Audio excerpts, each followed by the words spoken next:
I was so sad that I just didn't want to face anything. I understood if I carried on, taking drugs in excess, my heart would stop beating and I wouldn't be here anymore. Once I decided to quit, I would go to every after party, sort out everybody's drugs, give people cigarettes, give people a drink, sit back, watch what effect it had on them. It's really hard not to get involved. Okay, I'll do that again. I just put myself around the problem so many times. I saw what was going on. And then I was like, whoa. I was like, this is disgusting. This is who I am, or I was.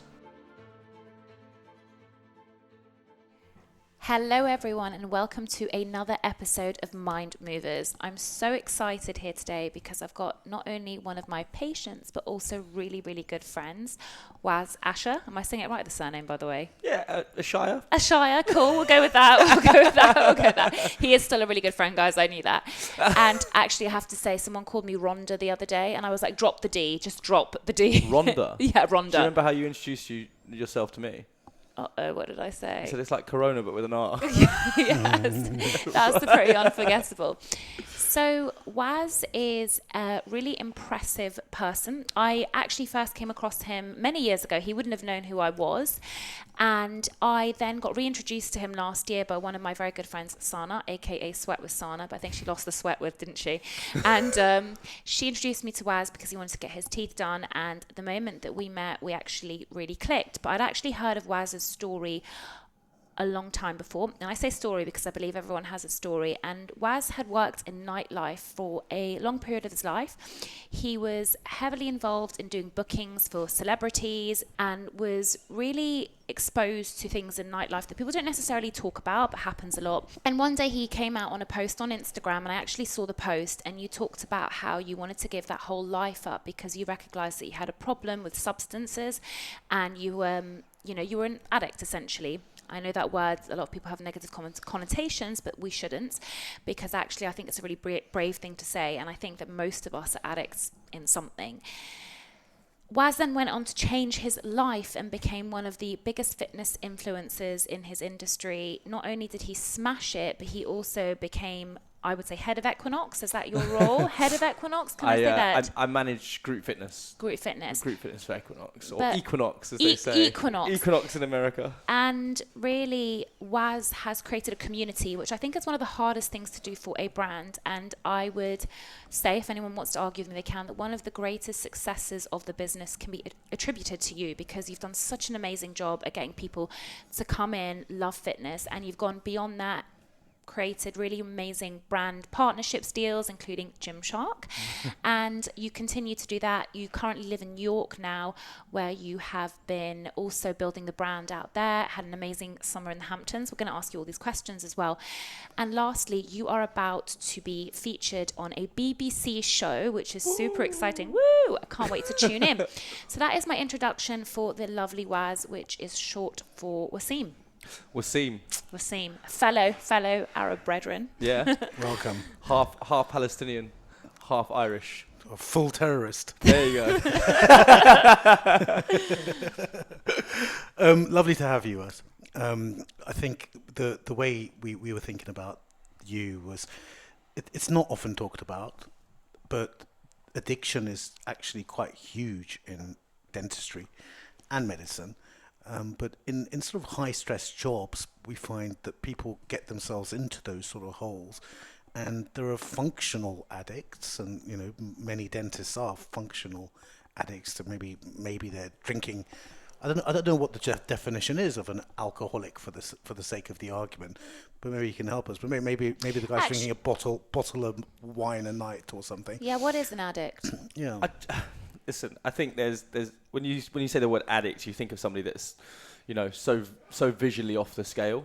So you'd see somebody and they're drunk, they're an addict, or they're high, they're an addict. But addiction can have like silent forms, and I think that's the most deadliest form, in the sense that if we look at it from an accumulative effect, if you were to let's take it out of dentistry, let's take it out of fitness.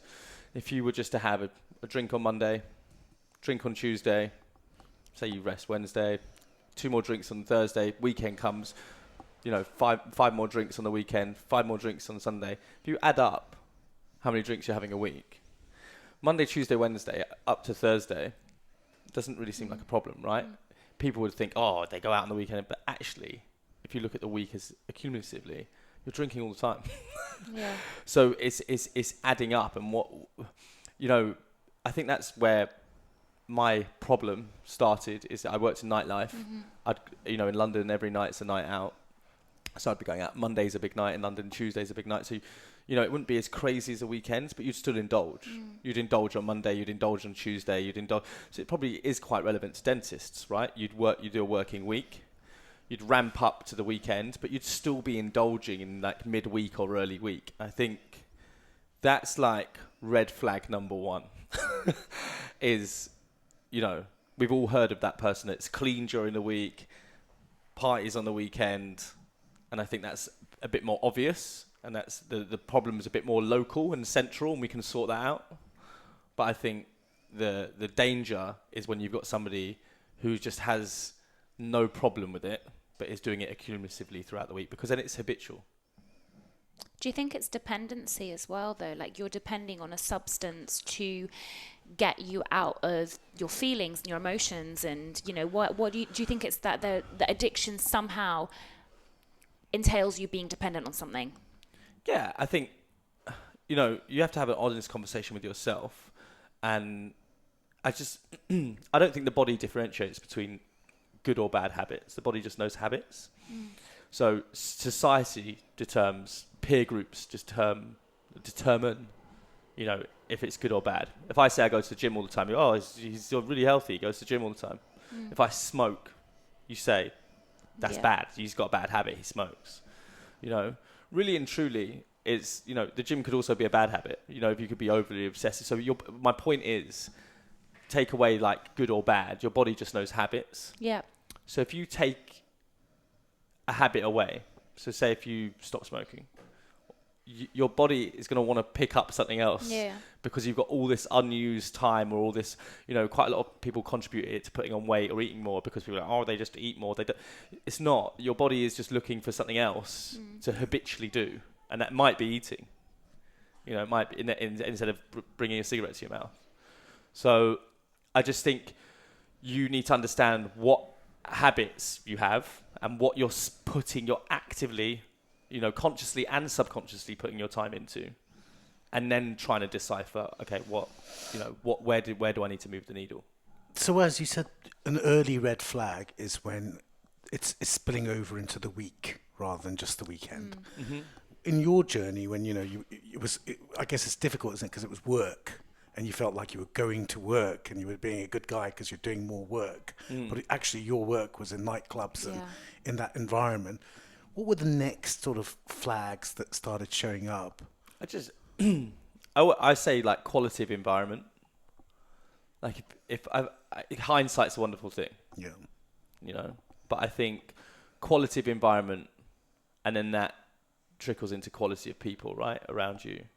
And I think once that starts to deteriorate, you may not see it immediately, but I can only talk from my own experience. But I would take the people that loved me for granted. I would not really sort of have any care or thought to what, because I just knew at the back of the head they loved me. They, my parents, my brother, my etc. Even my best friends, and then I would run around after people and try and seek sort of popularity, validation. I just think whenever you're taking any substance, drink, drugs, anything in excess, it comes from a position of, that you basically it's a vulnerability, isn't it? You're taking so much of it. You're not happy, and you wanna escape. It's an escapism. Do you know what? It's so interesting, because actually addiction is something that really fascinates me as a topic. And I think I really hate the fact that, as well as society, we stigmatize it. So I was reading this book called Dopamine, which I really recommend to anyone listening. And it's written by a psychotherapist. And she talks about how we were a heavily addicted society. So like you said, maybe like our parents' generation or the old generation, do you think of somebody that's like, I don't know, living on the corner of a street, or like addicted to heroin or alcohol? Like, we have those connotations of people that don't have their shit together, dare I say, okay? But now we recognize that pretty much some of us are addicted to things. Like, we could be addicted to social media, right? We could be addicted to our phones. I think that's the most deadly one. Yeah. You know, I think that should be a conversation, a more vocal conversation, because it ruins everything, you know. And it goes back to my original comment of a silent addiction. You know, gambling's another one. You know, gambling, I could be sat here with you now and everything's accessible on a smartphone. I could be putting bets in, losing all my money, you know, and ruining my life, and then going back to that conversation, that quality of your environment. So the second flag, to answer your question, is your weekly I don't know, schedule. And then the second flag will be like the quality of your life or your environment, and the downfall of that, and recognizing, you know, where the addiction takes priority over other things, and other things start spilling away. Yeah, like you might start cancelling, I don't know, it was something that you've organised with your best friends. You might, and then you find yourself out until 4:00 in the morning somewhere, or just, and it's these. If it's done repetitively, that's an issue.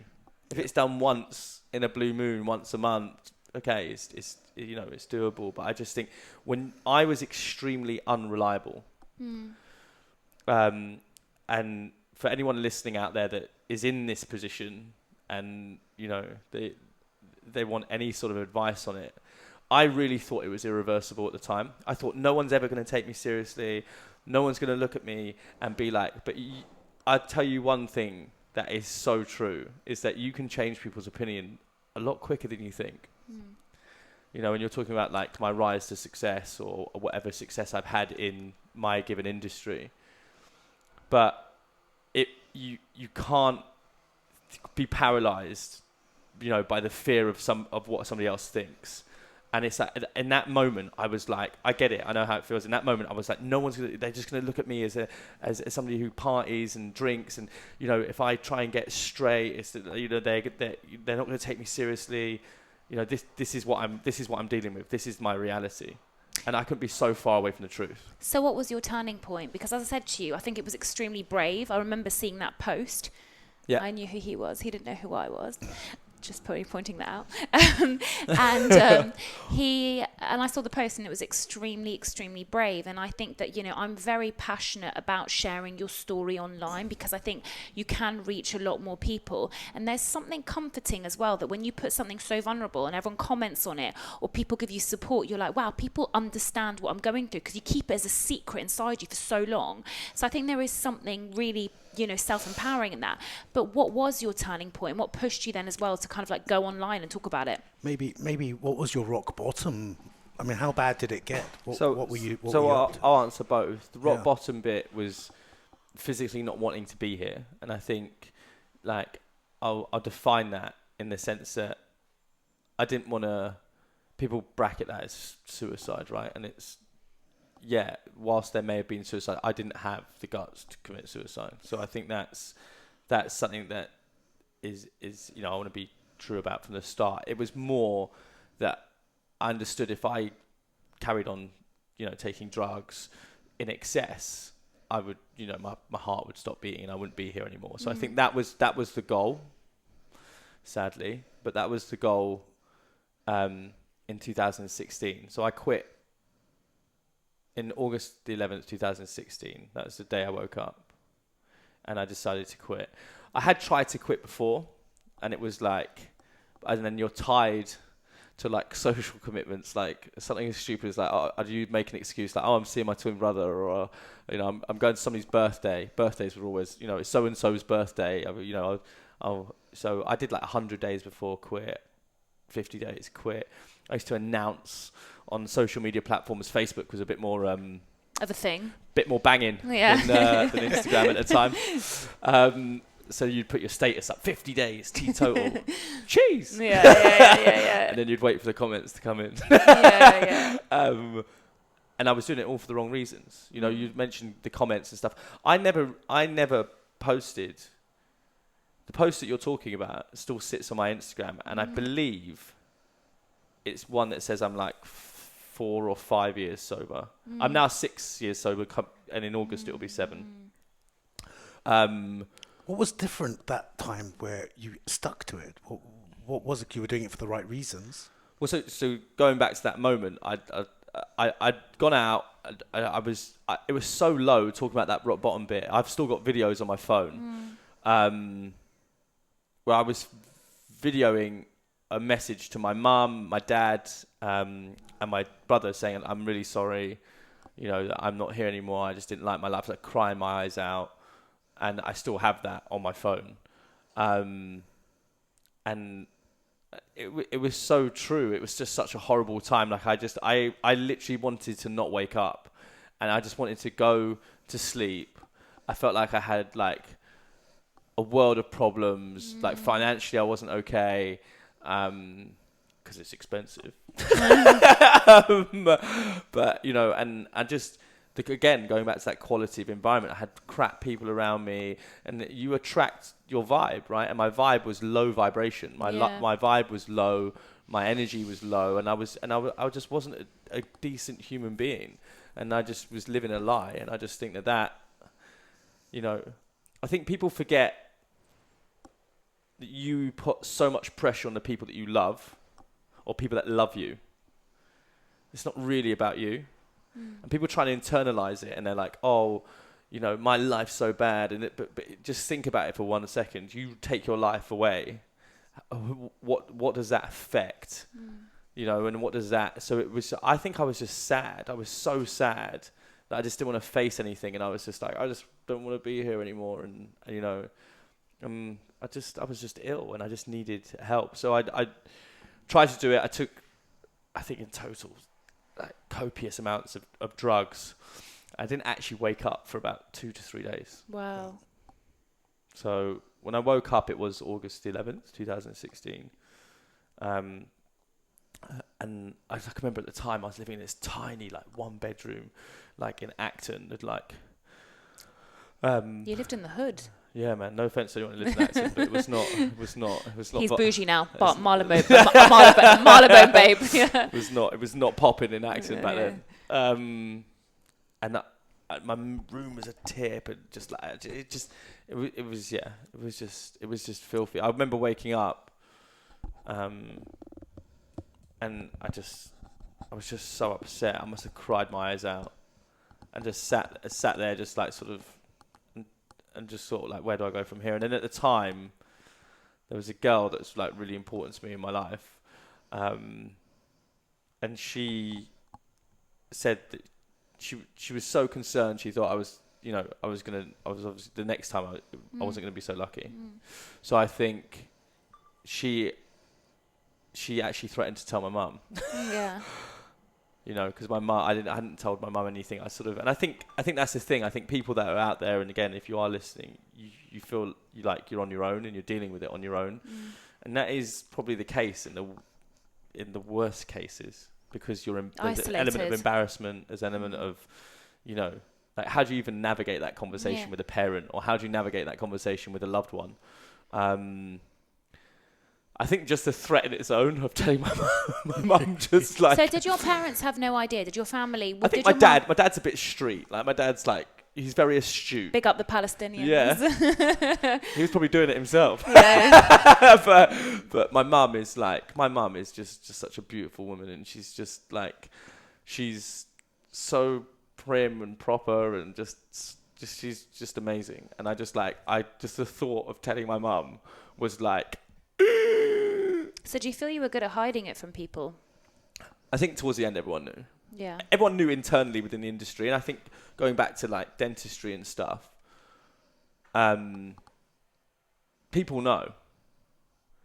I think that's the other thing as well. I think you kid yourself and you're like, oh, I'll run off to the toilet, or I'll do this, or I'll go outside and have a cigarette, or I'll go do... You're not ahead, is all I'm going to tell you. Is you're not ahead. You may think you're cheating the system, you're ahead of the system, you're not ahead. I've got a saying like, oil always rises above water.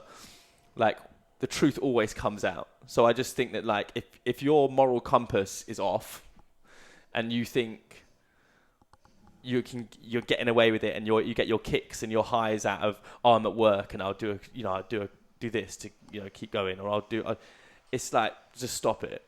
Do you know it's but I what I think is interesting. So obviously, like, I've been teetotal my whole life.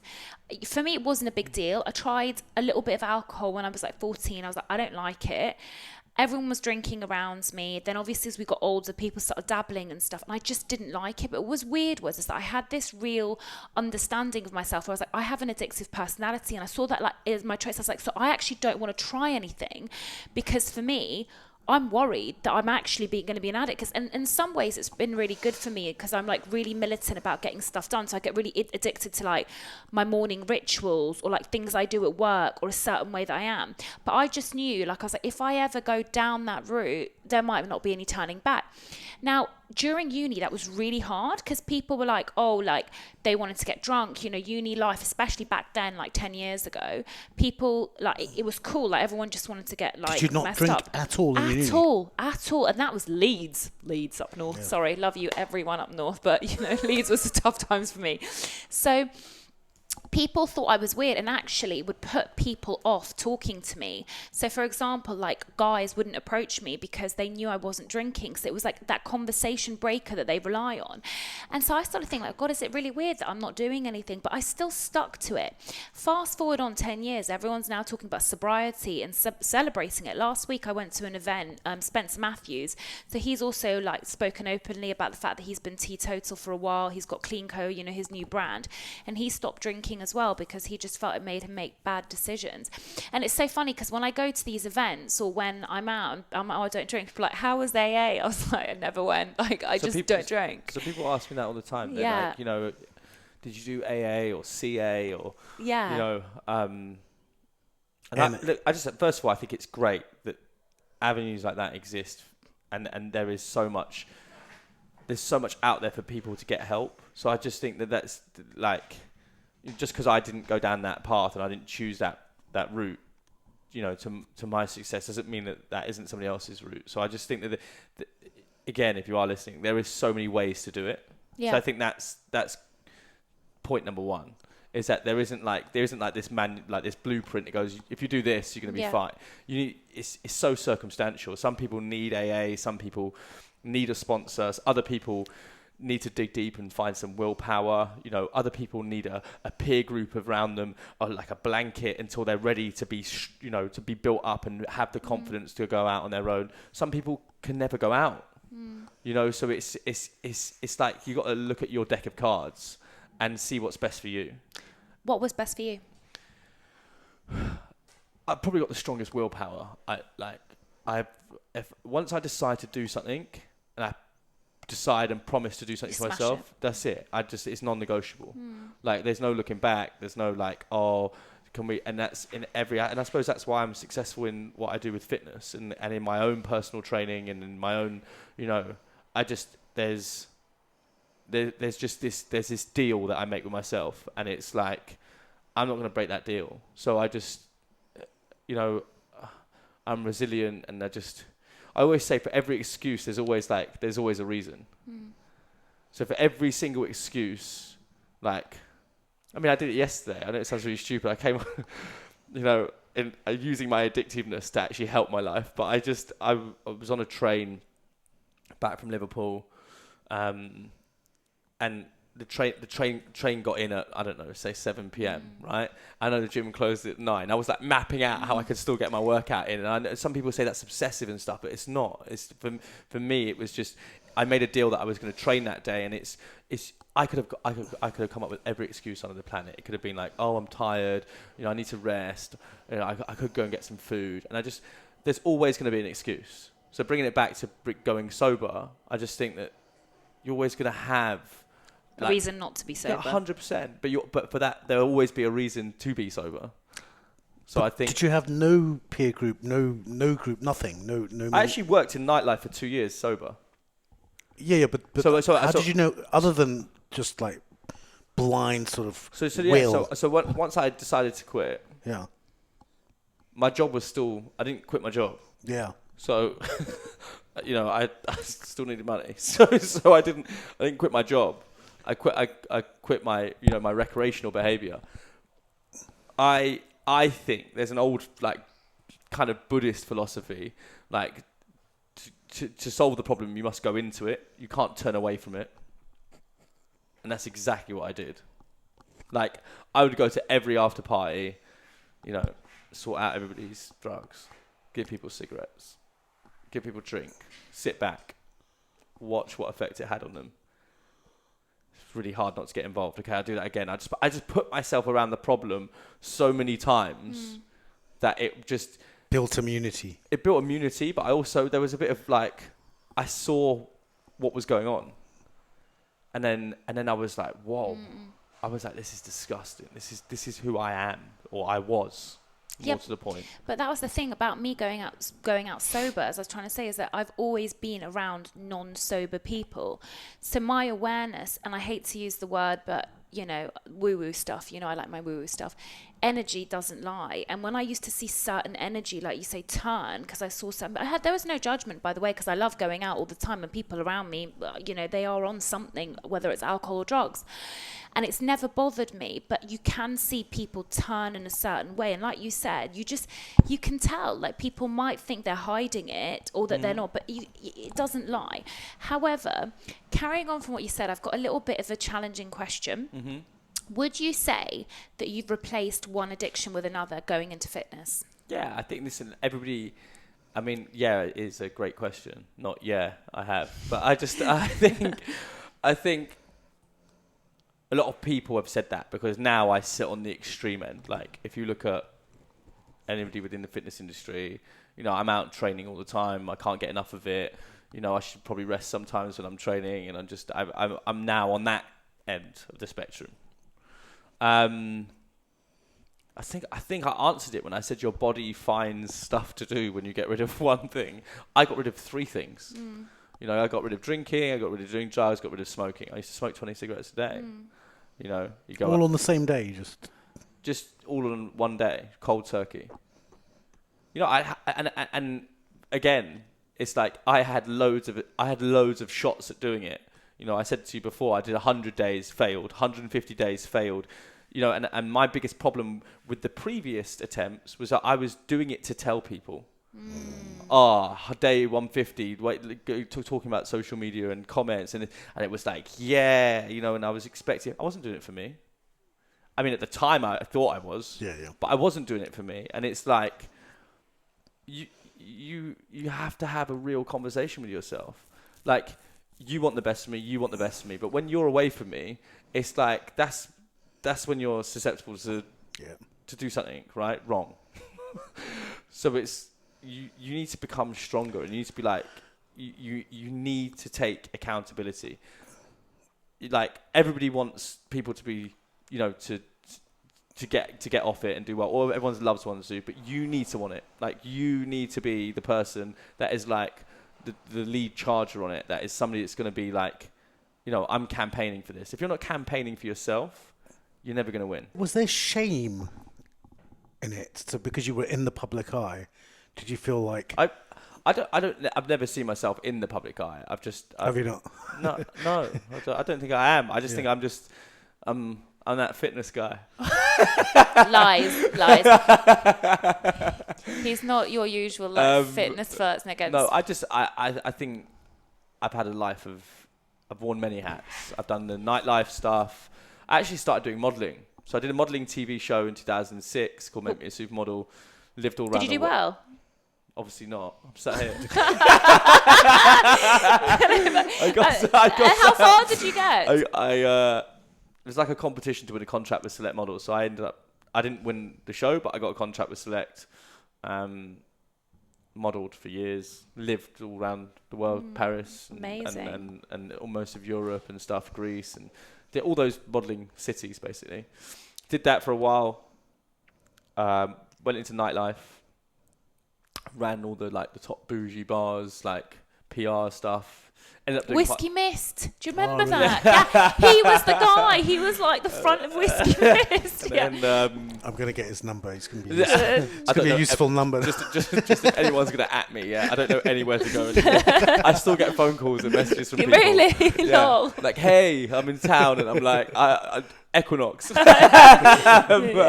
Banging party with bench presses. And then I did I set up nightclubs abroad.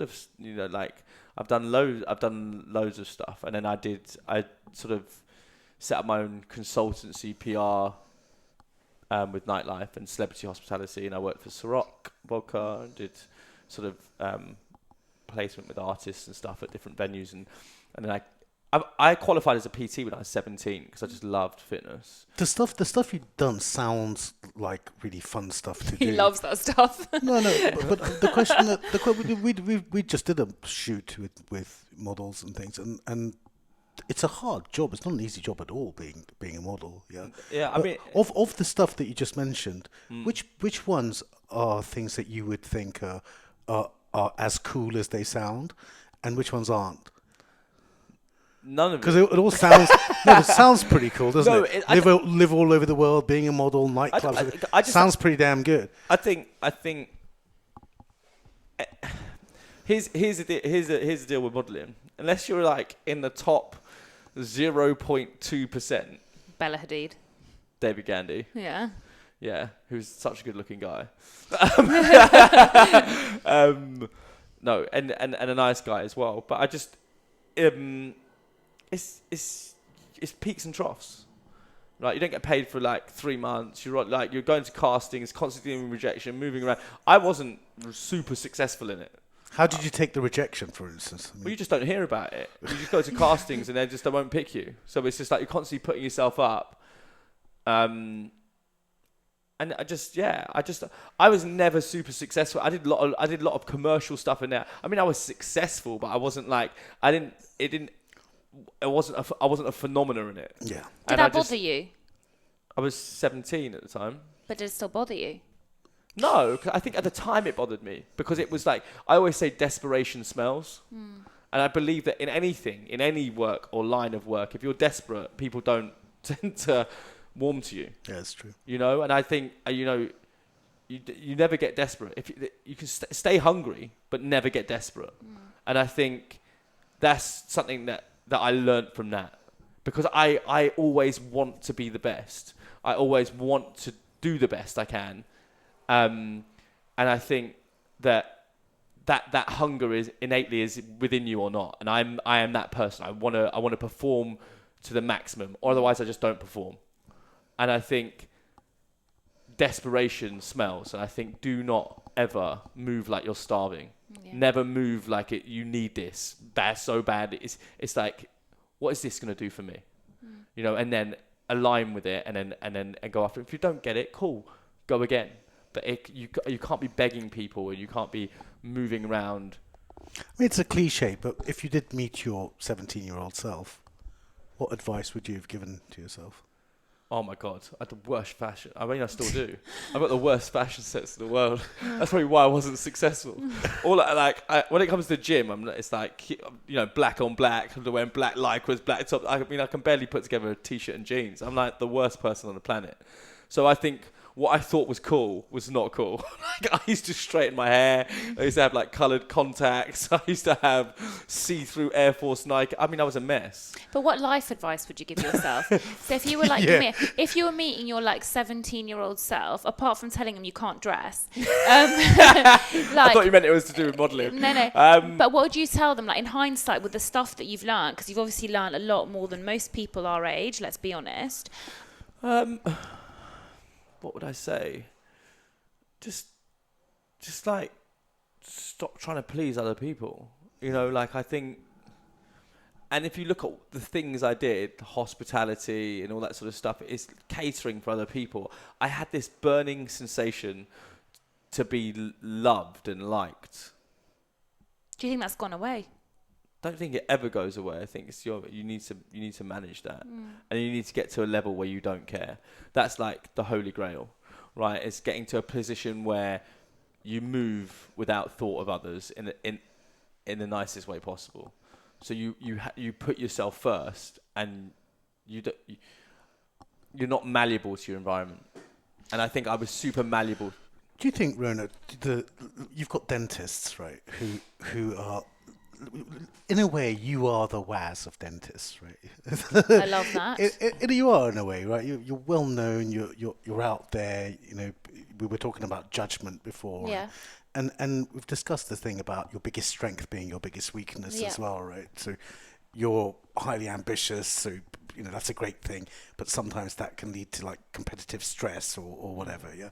But do you think that there's something about the two of you that's different to the average person who doesn't even want to put a post up on Instagram in case their auntie thinks it's not Thing is, cool? I've had those thoughts before. I mean, I love it. I love the fact that you think me and Waz are special, but we're not. The thing is, I think there is something to be said for people that want to put themselves out there. I think there are some people that are like inherently quite like introverted. Like my sister is a confident person, but she doesn't necessarily like eyes on her. Does that make sense? By character. As a child, you would find me like pushing her out the way, being like, "Dad, take a video of me." I didn't mind the camera on me, and I think that was something about like being a performer in a way, or being like in the creative. And I'd argue Oaz is the same. Like I've seen him in his work environment, but for me personally, the validation thing doesn't go away. I do still care what people think. It's the place that he may have got out because of what he's been through. He said, it's about a place where you feel like you're almost bulletproof, essentially, is what you're saying. I'm not there yet. I'm definitely not there. I'm definitely not there. I think to sort of go back over that is that's to me that's like the holy grail, right? To get to that position, and I think you have to believe, you have to believe in numero uno. You have to believe in yourself, right? Anytime I've had any shortfallings, like you're talking about not posting or something stopping you from doing something, and I know social media is a massive thing for dentists now, and that's how you accumulate a lot of their work. When you believe, anything is possible. Anything. You have to believe. No one's. If you've got two hands, you've got two legs, you're like me. You're no different. We're all the same. You're able to get up there, work, do everything. No one is special, right? And I just want to make that really clear. Yeah. It's hard work, and there has to be a mirrored sacrifice. People always look at this person's so successful. Oh, I want to do that. But it's like they don't look at what that person has done leading up to that moment. And I think that is the problem with the generation now. It's like people will look at people that have achieved success and they'll go, well, I want that. That's great. It's great that person inspires you. It's great that you aspire to be like that. Go and find out how that person got there. And that's what people aren't doing. People aren't going back to their back. Where did you start off for your dentist career? You were renting a room probably. Yeah, but I mean, it's so much more than that. Like, we don't even have time to go on my story. That's a whole podcast on its own. But the thing is that what I will say is there are a lot of young dentists out there, and they do look up to those social media dentists or the ones, and they don't understand the story, and they don't want to do the grit and the grind. Do you know what I mean? Like, I worked a really hard, horrible working life for 8 years on the NHS. I went through periods of barely earning any money. I sacrificed. I spent money on courses. I had sweat, blood and tears. But they don't know that, and they don't even want to learn the stuff, the basics. They're like, I want to do the veneers and the bonding straight out of uni. So I think there's something to be said for that. So for me, it's really important that people understand, like you said, the story. Now, Waz, tell us a little bit, as much as you can, about the show that you're about to be on. How did you get approached to it? How do you feel about it coming out? Show is on BBC Three. It'll be on BBC iPlayer. It comes out February the 19th. What's it called? It is called Go Hard or Go Hard. No, it's called Go Hard. Go Hard or Go Home. So fitting for him. So yeah, it's they've taken 8 sort of athletes or warriors that all have a nice background story. I'm one of them. So there's 4 guys, 4 girls. You've got Olympic athletes on there, medal-winning Olympic athletes. You've got MMA fighter. You've got some professional footballers, and you've got all sorts mix of people. Celebrity personal trainer, and each of us have got a story. So you guys obviously know my story, or some of it. And then they've got trainees that. We're on the island. Trainees come to the island. We filmed it in the Dominican Republic, which was quite nice. And then the trainees are out there, and these are young sort of adolescent kids or like teenagers that have like really had some big issues in their life, and we use fitness and pioneer fitness to like change their life. We train them, we get given a trainee, we train them and get them to compete against each other on the island, without Sounds giving amazing. too much away. So it's like a competition for them. And I would just say one thing, it does change their lives. And it's like, it's powerful to be part of that. It was an honor to be part of the team as well, like part of the Warrior team. Some really, really interesting people there, and just like, I'm all about learning, and I just think that like, I'm sure it's like when great dentists get together and they chat and there you go, and they but it's true, and then you create stuff which you're creating now. But so I think one of the most beautiful things in the world, I think, is giving and passing on your knowledge to help shape. And we have that a lot in dentistry, where like an older mentor sees like someone that they help, like kind of like harness their skills, and then they watch them, like you said, change someone's life. Someone taught me how to do what I'm doing, you know, like the impact that it has, and it's a beautiful thing. So, it really is. Yeah. Whereas, you know, exercise can get you dopamine highs and serotonin highs and all that. Were you doing any exercise while you were also partying, or were they two separate? All the time. Oh, were you? All the time, yeah. I just like, and that's what I'm saying. People always, so I know you asked that question to me earlier, did you replace one for the other? It was already in existence. I loved working out. Working out for me was like, I didn't know what day it is. I don't know what time it is. It's like meditation. It was like, yeah. And I just like, I just love it. Like, I just love being in that position. And it's a gift. It's like, it's you're blessed to be able to move your body. You know, like movement, if everyone says this, but movement is medicine for your body. And it doesn't have to be in a gym. You know, Dancing. People are like gym. They think as soon as you say, you know, exercise, people are like gym. Yeah. It's like, I love the gym, right? But there's so many forms of exercise. Yeah, 100%. Walking, getting up and walking in the morning, you'd be surprised what it can do for you. And I just think that like, there's so much available for you, and you might discover, this is what I love about fitness, is you might discover something that you A, love, but something B, that you're really good at. And you just wouldn't know unless you put yourself in that position. So I just think that for me is the beauty of fitness. But the motivation. Have you heard Gary Vee, what he says about? I love Gary Vee, yeah. But what he says about this, that, you know, to have a private trainer, what they call it? Personal trainer. Part of it, the motivation-wise, is to go and make sure you turn up for them. I love my personal. It's accountability. Sana, you were saying. But the accountability piece, like some people, like me, for instance, Yeah, you're lazy. It's not that I'm lazy. I will do anything for someone else, Yeah. not for myself. Yeah. Yeah. So for me, that would be the way to do it. But that may be how you get into it. But you need to flip the script. Yeah. Because no one's got you like you. Yeah, that's what you were saying. And self-care is self-love. Self-care is self. But everyone goes away at the end of the day, and you're left with your own thoughts. And it's like,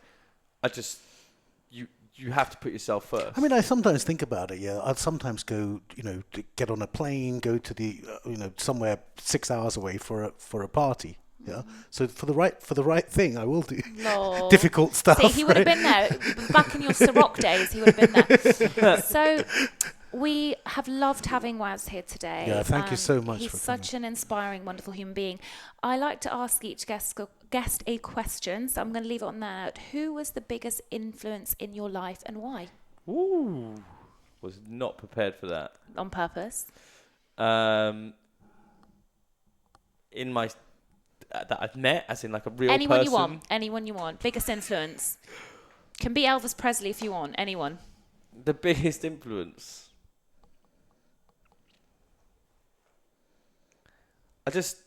I'm like, when you're a twin, I think there's something really special about that. And my brother lives in LA, but up until the age of, trying to think what time we separated, up until the age of, I don't know, I want to say teens. We're in bunk beds together. We're like, and it's like, he's super successful, and he's like the opposite of me. I'm like, I extrovert, he's introvert.